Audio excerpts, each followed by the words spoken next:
ஒரு சகோதரர் போன் போட்டு அழுகிறார், நான் வெளிநாட்டில் இவ்வளவு கஷ்டப்படுறேன், உண்மையாக சாப்பிடுவது ரொம்ப கஷ்டம். 2 வேளை சாப்பாடு எடுத்து சாப்பாடு ஆக்கி நைட்டுக்கு சாப்பிட்டு மற்றதை ஃப்ரிட்ஜில் போட்டு காலையில் சூடாக்கி சாப்பிடுவோம். ஏண்டா மீய வச்சு குடும்பத்துக்கு அனுப்பணும் என்பதுக்காக வேண்டி இவ்வளவெல்லாம் கஷ்டப்படுறோம். சவுதியில் ரொம்ப தூரம் நடப்போம், சில இடங்களில் ஃப்ரிட்ஜ் போட்டு வச்சிருப்பாங்க ரோட்டில். அது என்னண்டா மிஞ்ச சாப்பாடு அரபிகள் அதுக்குள்ள போட்டு போயிடுவாங்க. பாதையில் யாராவது போகிற நேரம் பசித்தால் அதை திறந்து எடுக்கணும் என்பதுக்கு போடுவாங்க.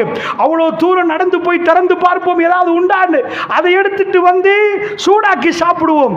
இப்படி எல்லாம் வாழுகிற நேரம் என் வைஃப் போன் போட்டு கேட்கிறா, உங்க பிச்சை சம்பாத்தியத்தால் இங்க இலங்கையில் இது நடத்த முடியாது, இத்தனை பிள்ளைகளுக்கு இது போதாது. அவர் சொல்றார், இதை கேட்ட உடனே ராத்திரி அந்த போன் கால் காது கேட்டு திடுக்கிட்டு எழும்புறேன். என் வாழ்க்கையில் இத்தனை நாட்களும் என் பிள்ளைகளுக்காக வேண்டி மனைவிகளுக்காக வேண்டி செலவழித்தேன். இப்படி என்னை திட்டுற நேரம், இப்படி என்னோட பேசுற நேரம், என்னோட யாரும் இல்ல உறவுகள் இல்லாமல் ஒதுங்கி இங்கே வாழுகிறோமே, இப்படி நடத்துற நேரம் எப்படி துடிக்கிறது தெரியுமா கல்பண்டு சிலர்கள் பேசுறார்.